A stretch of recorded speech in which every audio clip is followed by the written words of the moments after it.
that you see is that you transfer copyright to a publisher, or you transfer the full licenses to a publisher, and then the publisher gives you back, or licenses back to use specific rights. So in the author agreements that we'll take a look at, you'll see language where the publisher says something to the effect of, and you have the right to use your work in the classroom, or you have the right to distribute copies to your colleagues, or something like that. So you're giving all your rights to the publisher, but they're giving things back to you. So that's also something to look at. And you can add addenda to publication agreements to negotiate that rights retention as subject.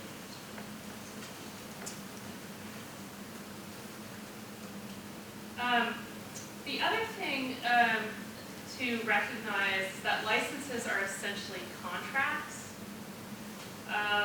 So you can actually, I was wrong about that. You can transfer verbally a non-exclusive license, and I sort of went over this. It can look like a copyright transfer if it's exclusive, though. So.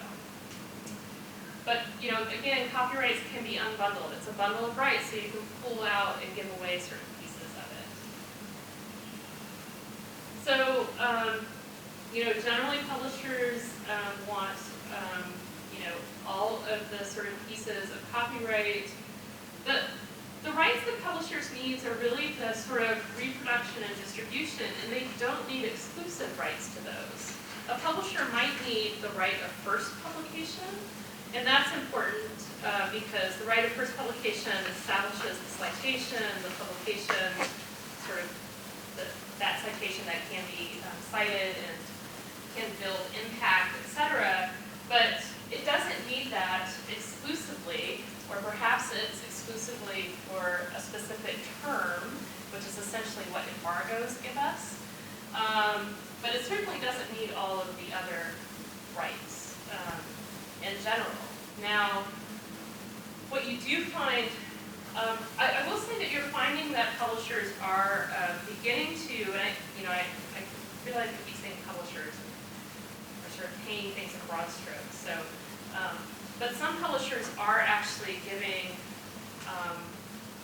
have pretty liberal grant licenses that they grant back to authors. So they allow open access. They allow use in the classroom. Then, arguably that should be part of fair use in some cases, etc. So you do find licenses.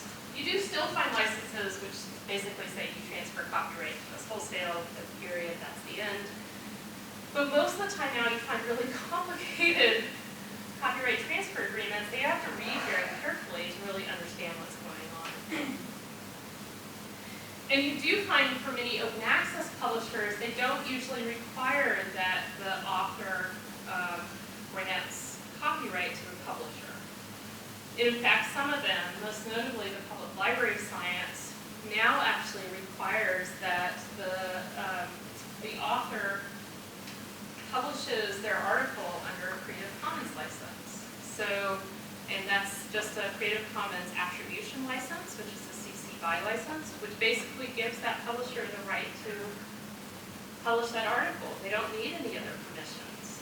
If you put your article under a CC, a Creative Commons BY license, you don't need any other permissions from the author to be able to publish that article. So it also means that other people can publish that article if they want, or use it in other ways. We have talked about the open access policies. So the way that copyright works in institutional open access policies, the way that it basically allows an institution to make your article openly available is generally what's called permission-based policy, and all of the examples you saw earlier are permission-based policies. But it grants the university a non-exclusive license to the work from the point of creation, and that essentially predates any license granted to a publisher, right? So basically it happens before you're doing anything with a publisher, which basically means that the university has the right to make that article available unless the author decides to opt out of the policy. So basically, unless the publisher would refuse to publish the article if they were subject to the policy. And that's where you find most open access policies have that set up, and that's how they can actually put things into an institutional repository without actually even asking permission from the faculty member. Does that make sense? All right.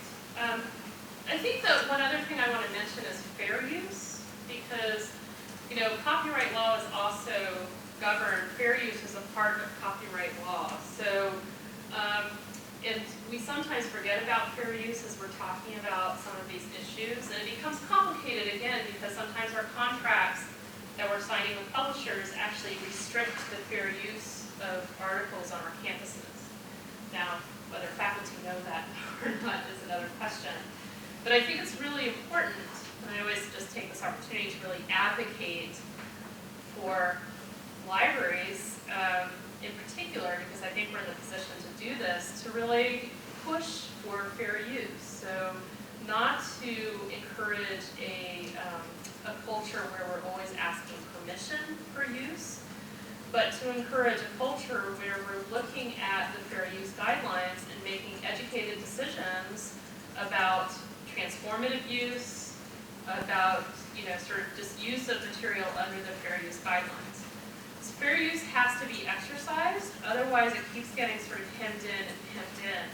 And the Code of Best Practices were an effort essentially to sort of push out a little bit on fair use that has been repeatedly sort of hemmed in by policies that are just non-existent. So I would encourage people to think about fair use. And it's also been tempted by these big lobby groups, like the entertainment industry, to kind of tamp down on the educational uses of a lot of content.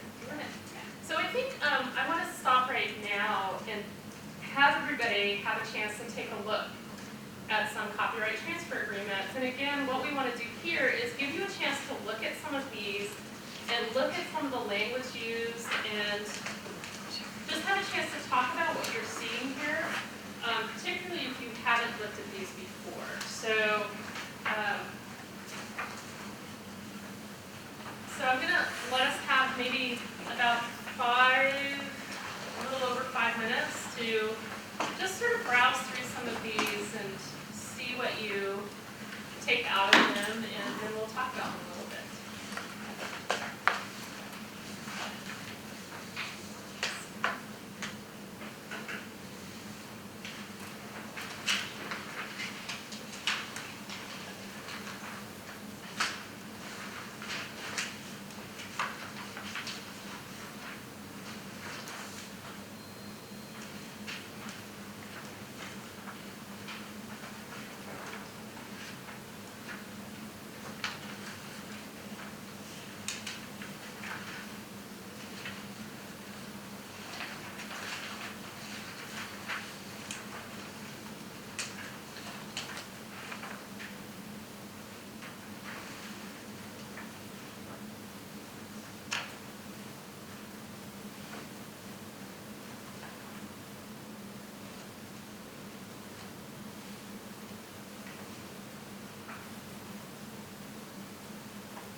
comments coming out of this?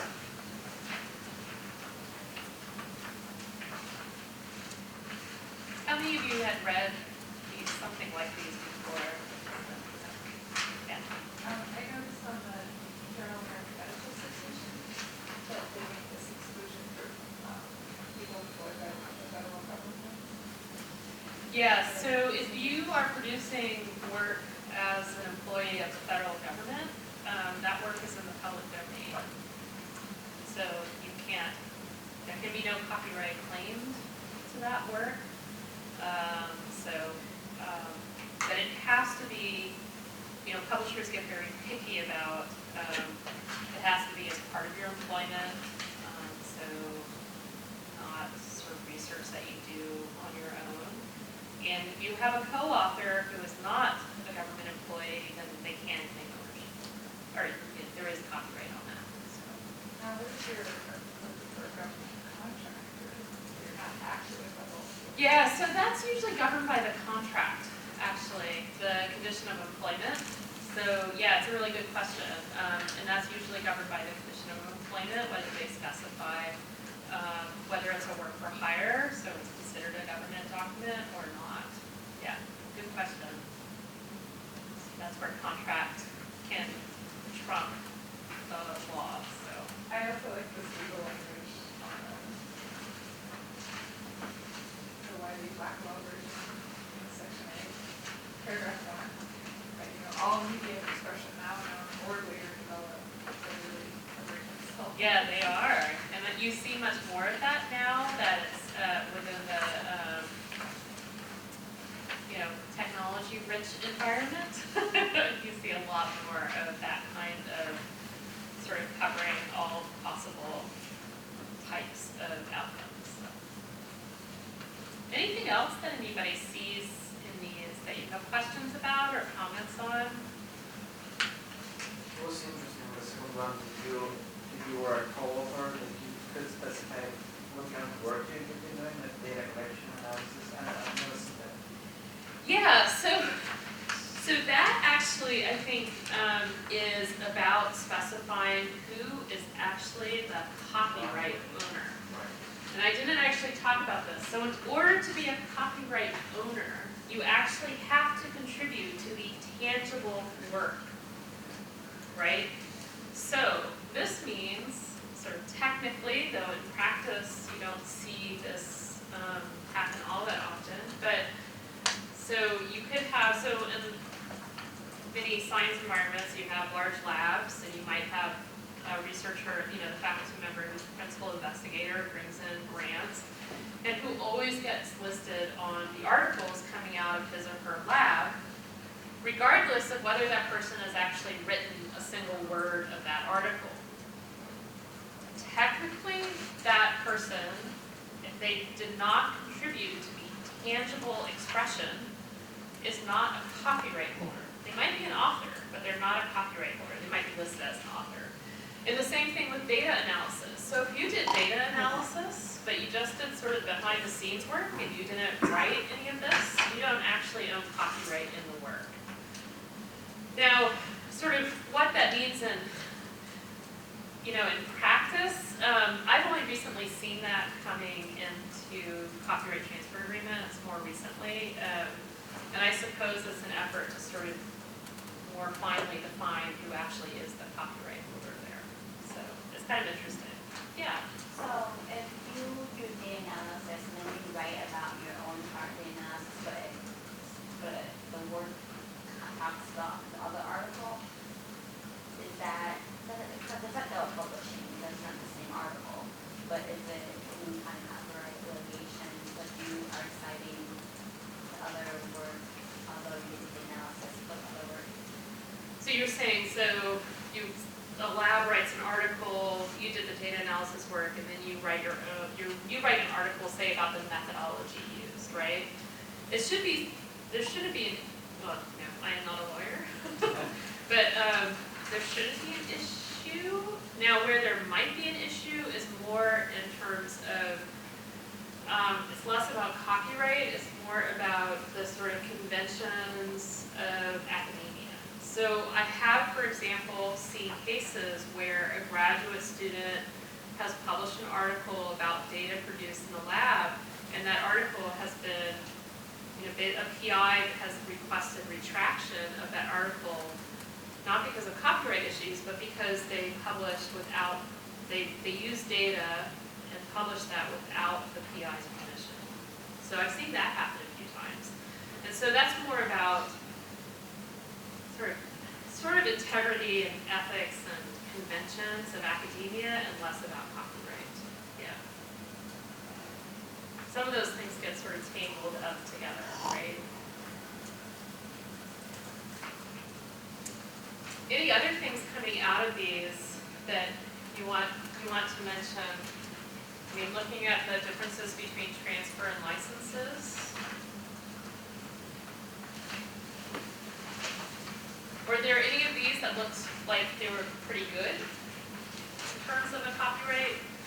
Biomed. Yeah, the Biomed Central. Biomed Central is an open access publisher, so they have a pretty, they basically say, they have a license agreement that you agree to, but you retain copyright. It's interesting that it's the longest of all of these. Yeah, right. JAMA is the worst.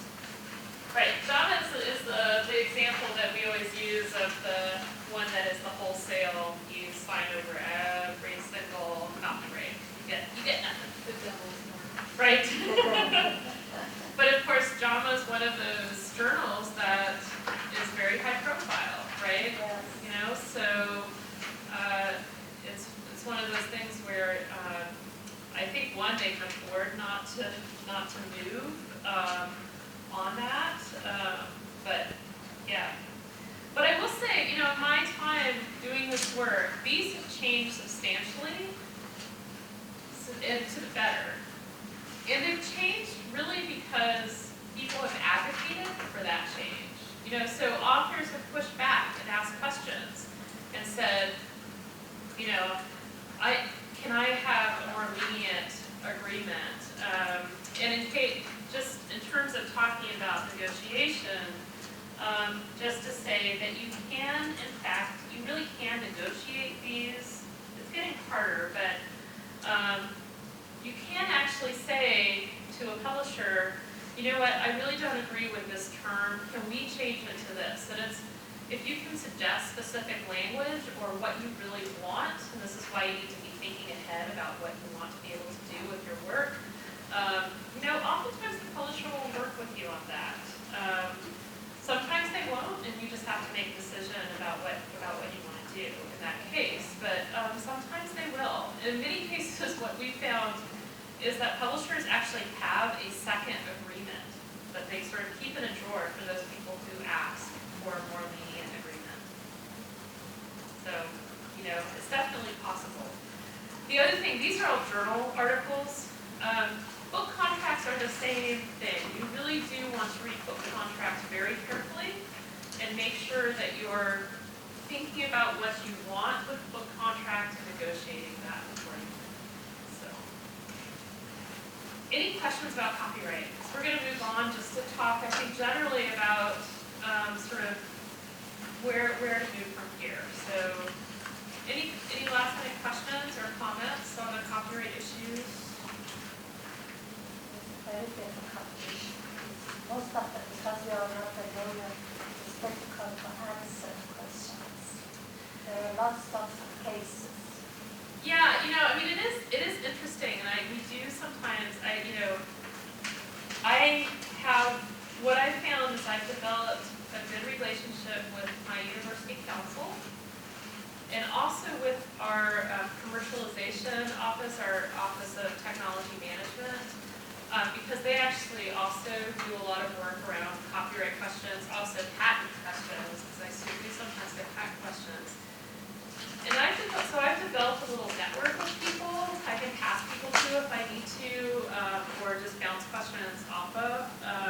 And I really encourage librarians to do that outreach to your university council and to others on copyright issues, because it's helpful to have one, that network, but also making sure that everybody's on the same page about some of these issues, right? So, And there are a few big name librarians who have JD degrees Yeah. and who work in this area very extensively, and they are really generous with their time and knowledge. Kevin Smith from Duke is one of them. He has a blog that I highly, highly recommend. Dwayne Butler is, he's in Kentucky, is that right? He's another one who is fantastic, and Peter Hurdle, I believe, is the last one. And Nancy Sims from Minnesota. So these are people who are very, very embedded, not only in librarianship, but also with law. There's also a couple different listservs where you can just say, hey, I have this thing came up. What kind of questions should I be asking of this faculty member or of my university council? So there are people and resources out there where you can depend on the knowledge and experience of your colleagues. So just to kind of close the loop, because we've covered a lot of different things. We've covered policies, we've covered legislation, and we've covered, what exactly is scholarly communication? What are we talking about? Intellectual property and copyright. So how do we now take it out of the room? And how do we now act on what we've learned? So if you just want to think for a couple minutes about these questions, and then we'll open it up to a bigger discussion. And then we'll close with some specific suggestions of how to keep educating yourself on these topics, just for our last half hour, 15 minutes, half hour or so. So let's just take a couple minutes to reflect back on questions we might have or next steps we might take. Turn that around again.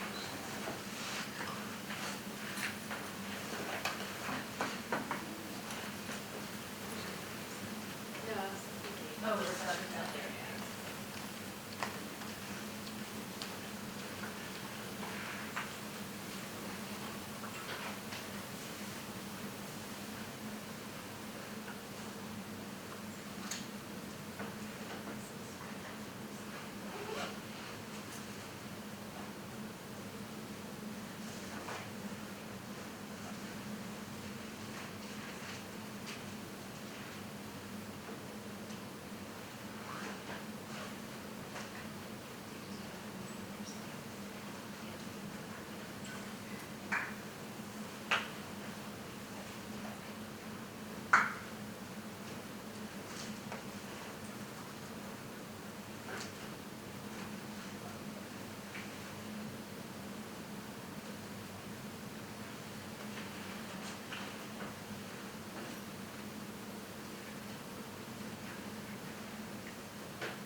To share out about either conditions on your campus or what next steps you might want to take to push this out to your faculty and students and administration.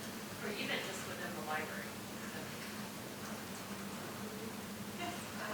I would make it part of our PNE or make it an objective so that this gets on the, when we start putting this on, you know, in our plans. And so we don't get caught when this thing is implemented, throwing everything together. Absolutely, yes. Yeah, and keeping ahead of any developments, I think, is a key part of that. So either identifying somebody to do that or, you know, a group to do that is absolutely essential because James moved very we saw last week with another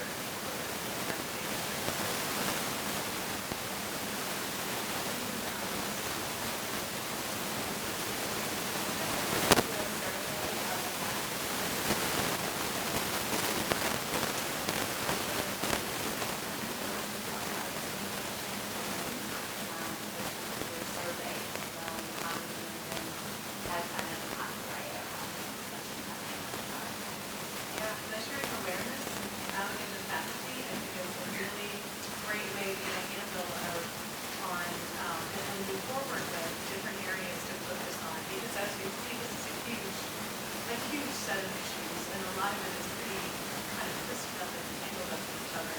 So having a focus of your outreach efforts, I think is a way not only to make it easily communicated, but also for you to keep track of, so I've talked about this, and next I want to talk about this and kind of plan out your attack or your outreach to your faculty. I think we're very fortunate in that that's taking on the challenge of managing some information. So we're lucky to have some directors that come to full faculty. We're lucky that we have faculty in the library, those in the faculty center, so should be easy routes with them. But it concerns me a lot because, again, this is great, yes, another unfunded mandate for our fantastic payments. So perhaps we can all endeavor as those who are residents of Illinois to have some huge money to speak, to lobby on behalf of that. You know, it's important work. There ought to be some kind of funding or provisions that exist, especially institutions charged that are not as robust as the funding. Yeah, I would definitely agree with that. And this is one of the reasons why our new dean at UIUC has decided to set up this internal task force within the library, partly to spell out what those costs are, so we can pass those on, you know, sort of out as far as we can, so that those are really out there up front. You know, the faculty consider, the task force considers different options, but also so that we can send that back to the legislature and governor, as well as our board of trustees. So, yeah. Even if you have a repository, this is not a resource neutral endeavor. At all. I mean, you know, and many, for Illinois, for UIUC, you know, we have a large repository, but it's just me, really. That's part of my time and part of the developer's time. And that's it, that we have supporting our repository. You know, we have lots of librarians who are doing outreach efforts on our behalf, but actually supporting the actual infrastructure. So, And I you know, think even at large research universities. yeah, and I think that's a good point to make. Like, even if one person has the title, it's everybody's. It's in everybody's best interest, and it should be in everybody's job description. If you're a liaison, of course you need to be concerned and knowledgeable and acting on behalf of the discipline and talking about different access issues and copyright and, you know, all the things that we talked about today. Because every discipline has their own set of pressures and their own set of publishing behaviors. Like, we've talked a lot about the sciences here. We haven't even touched on the humanities and some of the great things that are happening there. The NEH now has a data management plan requirement for their grants. There's the, what's it called? The Open Humanities Press started up a few years ago, and that is an open access publisher for books and journals in the humanities. There's a lot of great things going on in terms of open access in the humanities. So, you know, It is difficult for one person to keep track of it all, and that's why it needs to be a team effort. In fact, a really great article that touches on that issue of one person is a new article by Davis-Kahl, who many of you may know is writing Innkeeper at the Roche Motel, but she just wrote a piece called How to Scuttle a Scholarly Communication Program. And it's a fantastic overview of how you can basically handicap or end a scholarly communication program by under-resourcing it, underfunding it, placing it as the responsibility of all of one person, you know, sort of all of those types of things that can actually sort of mean the death of a scholarly communication program. It's a wonderfully written and very funny article to read. She's a great writer. So. The journal it was published in, the Journal of Librarianship and Scholarly Communication, they use Altmetrics on their site, and her article has blown every other Altmetrics article out of the water. It was, you know, it's been a highly discussed piece that for people concerned with scholarly communication. Yeah, the other thing I'll say about the disciplinary piece is that often the first place that faculty are actually hearing about issues like open access is within the context of their scholarly societies, right? So rather than within their institution. So having liaison librarians, you know, who may be closer to that than say your central scholarly communications librarian or repository librarian, you know, liaison librarians may see those opportunities to broach a conversation with a department. So a good example might be the recent conversation prompted by the American Historical Association about embargoes on dissertations. Or another example is there's been a lot of back and forth and controversy in the American Anthropological Association about open access. So yeah, MLA is another place. So, you know, often liaison librarians are going to be, you know, more aware of that and see opportunities for conversations. And that communication across the library organization is really key, especially with the specialties people have. And, you know, the back and forth between the liaison librarian, the scholarly communication librarian, the director, you know, the provost, the faculty. So, you know, keeping that loop of communication open and vital and going is really key. What else?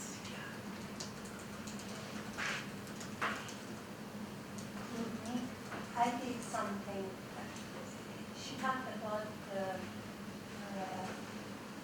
PME, which is performance measurement and we have something to prepare and give and submit at the end of this month. I did something for scholarly communication.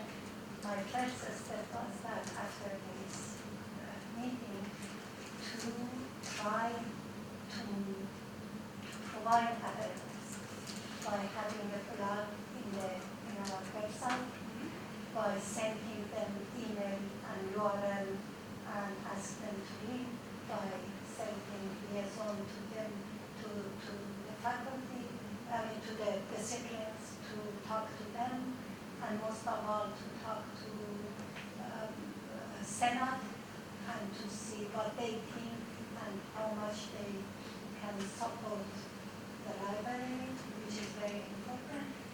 And I also want that I have in my mind is that I asked the dean of the library to talk to the provost and provost office, get a representative for this activity.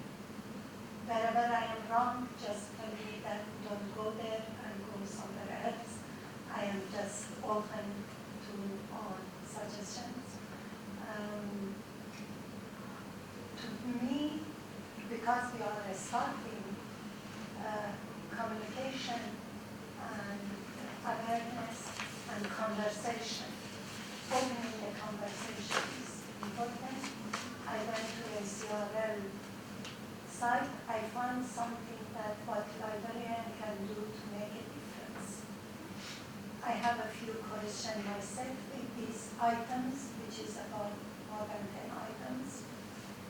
And I wanted to send this to all faculty in the library and ask them, please check for me and say that, do you agree or do you not agree? If you don't agree, why you agree, and if you don't agree, why you don't.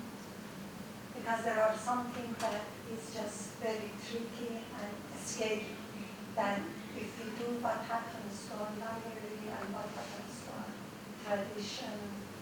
I'm not talking about tradition, our way of working now, even if it's not very much traditional. We are changing all the time, and we are trying to go with the changes.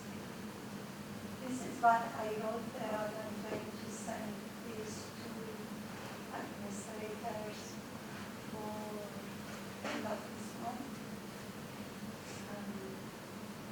My hope is Senate, and my hope is that library faculty have to do that and deal it. One opportunity that's coming up is Open Access Week, and that's a week-long international event where there will be webinars sponsored by different organizations, and it's a great opportunity to bring some of this to your campus and advertise, open access, this is what it is, this is what it can do, here's some information, have open forums, have brown bags, go outside of the library and talk to faculty.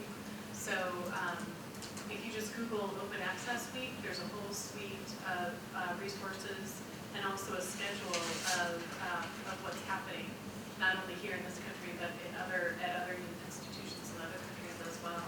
So that's one thing that's coming up that you could easily hook into in order to get a conversation started with your librarians to bring it to Senate. How about the libraries, larger libraries that they have for years, scholarly communication program in the institution? I went to Northeast University and I find a blog there that there were lots of new information on that, what is access and use. I'm open access and what we do and what others do. I don't know if you know any of these libraries that you are working with or you refer. Well, I think there's definitely libraries who are sort of on the cutting edge of providing support for publishing activities or for open access. So, some of the leaders that I look at are certainly MIT, Harvard. yeah, Harvard, also I think University of Michigan. Harvard University of Washington. Sorry, University of Washington. Yeah. Yeah, yeah. Yeah, Oregon is probably doing a little more, but University of Michigan, I think, is doing some really interesting things, both with open access, but particularly with library publishing. So they're one of those that have done a lot of work with their press, and they're also the driver behind the Hockey Trust. So they put a lot of effort behind openness and open access. Writ large. So I think there's a lot of institutions out there, though, who have done things in slightly different ways. I actually look at Illinois Wesleyan as my inspiration for what we're looking at in terms of our undergraduate research and providing openness and providing publishing for our undergraduate research program, because they're doing great things. Yeah, I looked at one of my pioneers. Yeah, right, I right. looked at it, because I started with that and I read her book, and I was looking for a step-by-step thing. And I found it in the University of Washington and Harvard. Yeah, the Harvard's Office of Scholarly Communication does provide a lot of information and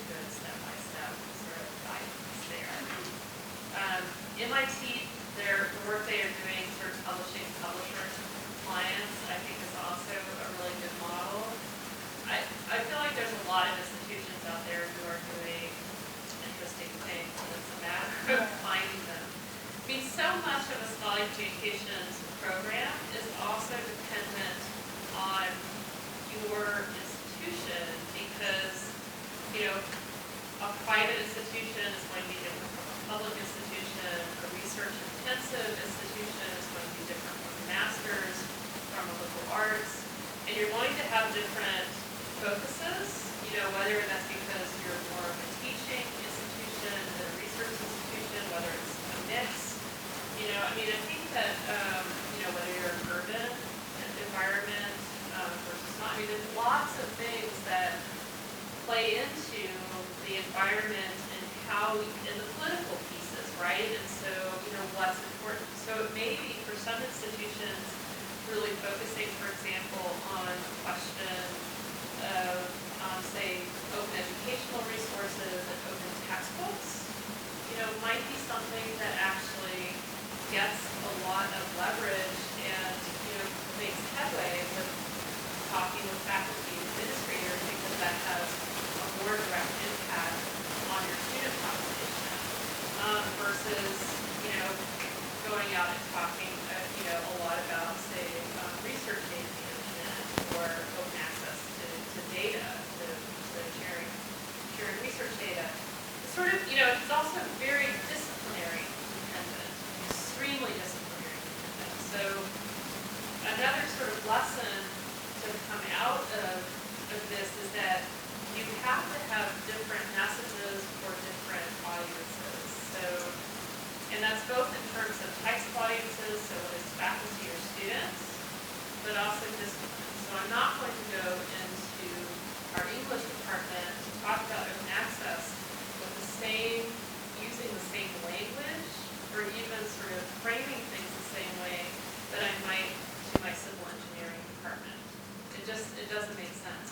This is also why partnering with your liaison librarians and having liaison librarians really think of and see scholarly communications as part of their role, you know, part of their knowledge base is so important because they can partner with you in those conversations and provide guidance and, you know, frame the conversation. They can have a conversation for you.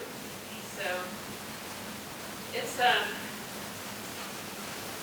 you know, I think there are some general lessons that you can take from many of these institutions that have gone through this process of creating, say, an open access policy, but it's often so dependent on sort of your culture, the institution, your administration.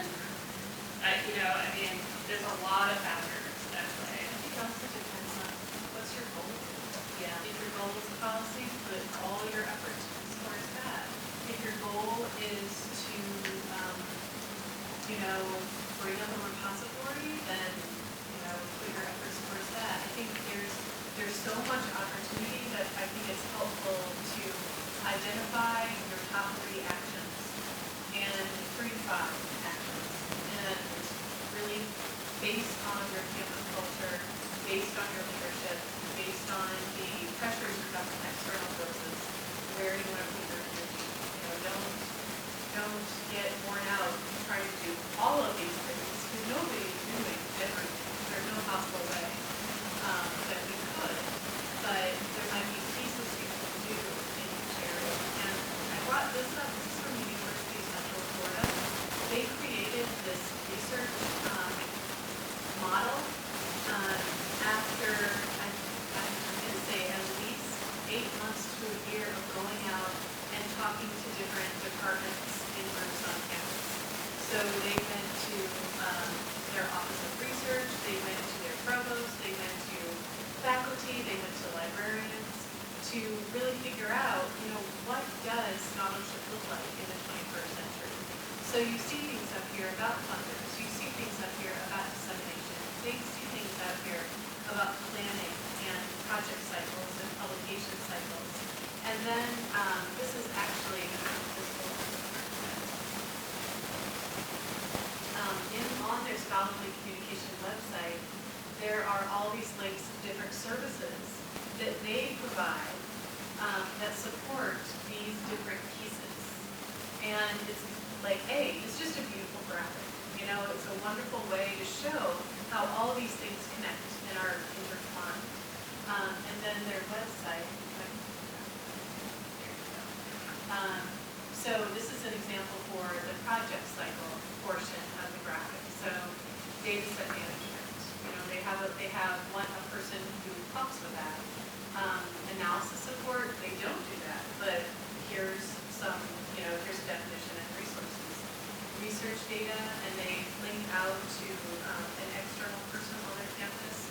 And again, ethics and compliance, same thing. So they're bringing together all these disparate pieces of scholarship into one place to inform their faculty of what the library can provide and what different offices on their campus can provide. So I really like their site a lot. And they've been doing, they have a committee that was set up by one of their AULs.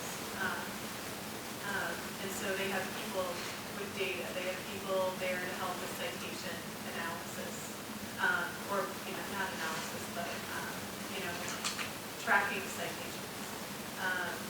They don't have a repository yet, but they're definitely working on that. So I would definitely take the time and look at this site as a library information here, and a great model for how you can bring together all of those separate parts, even if you're not supporting them. There are resources out there where people can go to find their out. So,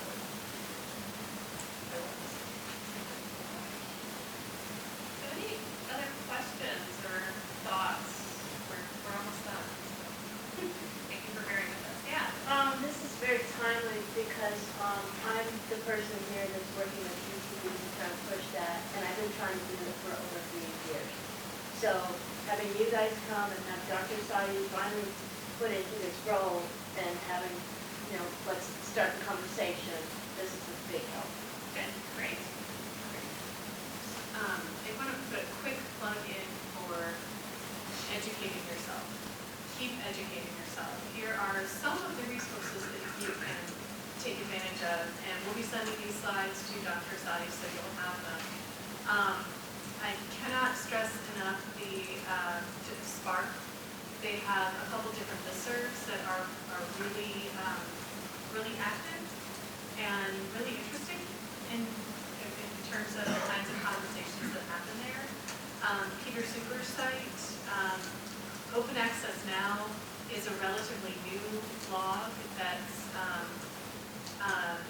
if you just Google Open Access Now, they were kind of quiet over the summer, but it's getting more active now that I think they've come back and working on updating it. And then the ACRL site is also a good place to go for other resources. But keeping yourself educated and up to date is really, really important with this.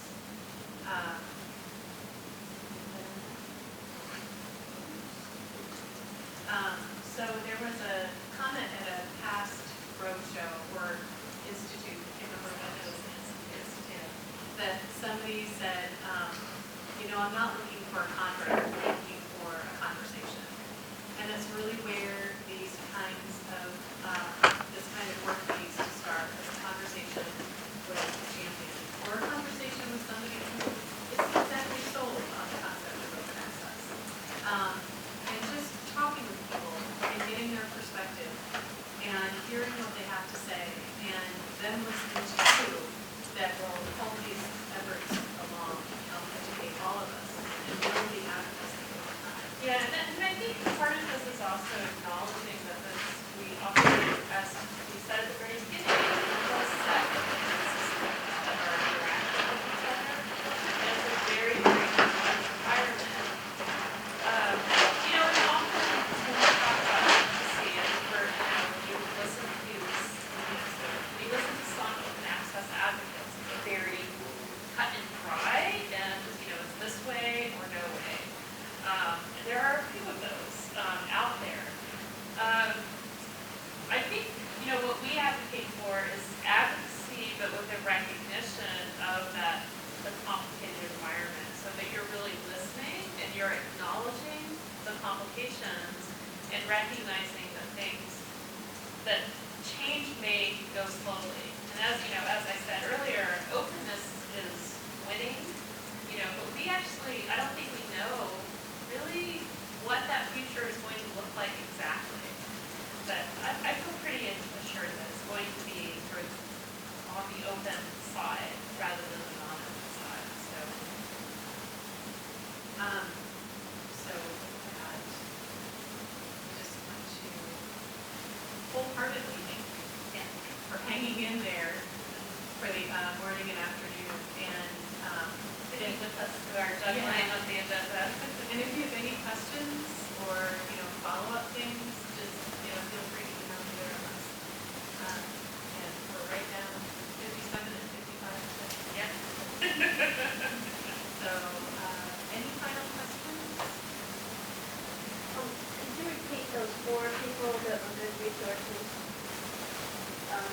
one of them is Dwayne Butler.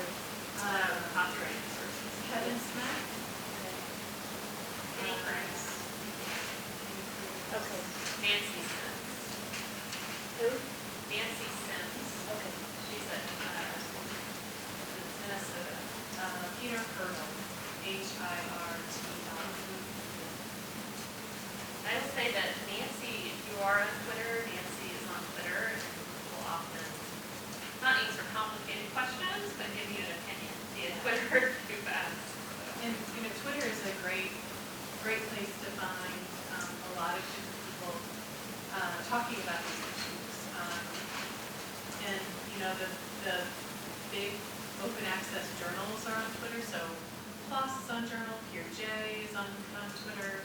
Who else would be good? Oh, Jason Priam, who is one of the altmetrics gurus, Heather Kubabar.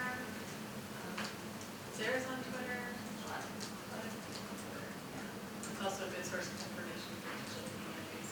Very open. Lots of apps. So anyway, yes. In your I'll just go class, with this you one. have an instruction, you teach, I don't know, BI or whatever emerging conditions. In your class, do you talk about your student, because you work with undergraduate student research You mean a lot? Do you talk about study communication and open access and Yeah. even I do. I don't often call it, scholarly communication. I do sometimes. It depends on the level of student and the class that I'm talking to. But I'll definitely interweave things about open access and author rights, not in a really complex way, but just to let them know that these things are out there, and at some point you may be asked to make a decision about how to share your work. And there's this whole other, there's this whole world of information that they have access to because they are privileged. Based on their membership in the Wesleyan community, they are privileged to have access to a whole set of resources and materials that people who are not part of our community, even if they live in a Bloomington Normal community, they don't have access to that. And so there's a social justice and an economic aspect to the conversations at some levels too. But it depends. If I'm teaching a freshman seminar, I may not go as deeply as I would with, a senior seminar with students who are actively involved in the undergraduate economic review. And if we're talking about theses and dissertations with graduate students, it's a great opportunity to talk about author rights and understanding copyright transfer agreements, understanding what open access means. So. Or if you have a research conference, Yeah. Whether it's undergraduate or graduate, that's also another great opportunity, not only their rights, but the rights of the people that they're citing. So, should you put a figure on your poster that somebody else created? Right. We have these same conversations about students here at Chicago State. The tenor of them though is quite different because we have to remind them that they have to log in and stuff because we have to fight tooth and nail to protect what few resources we have for them as the greater institution.